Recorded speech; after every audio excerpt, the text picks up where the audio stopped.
जय Malhar news चॅनलच्या सर्व प्रेक्षकांना सपना चौधरीचा नमस्कार। नंदुरबार जिल्ह्यात कापसाला हमीभावापेक्षा कमी दर मिळत असल्याने शेतकरी चिंतेत। सीसीआय खरेदीची मुदत आज संपणार, शेतकऱ्यांच्या चिंतेत वाढ होणार। कापसाला योग्य भाव मिळत नसल्याने कापूस साठवणुकीवर अधिक भर दिला जात आहे।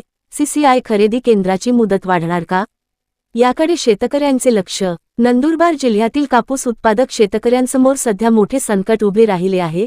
बाजारात कापसाला हमीभावापेक्षा कमी दर मिळत असल्याने अनेक शेतकऱ्यांनी आपला कापूस साठवून ठेवला आहे।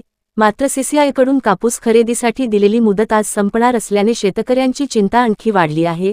खाजगी व्यापाऱ्यांकडून कमी दर मिळत असल्यामुळे शेतकरी सरकारी खरेदी केंद्रांकडे वळत असले तरी अल्प कालावधीत मोठ्या प्रमाणात कापूस विक्री करणे शेतकऱ्यांसाठी कठीण ठरत आहे। त्यामुळे सीसीआयकडून खरेदीची मुदत वाढवली जाईल का, याकडे शेतकऱ्यांचे लक्ष लागले आहे। एकीकडे कापसाला योग्य भाव मिळत नाही, तर दुसरीकडे खरेदी केंद्र बंद होण्याची वेळ आल्याने शेतकरी दुहेरी संकटात सापडला आहे। सपना चौधरी, जय मल्हार न्यूज, नंदुरबार।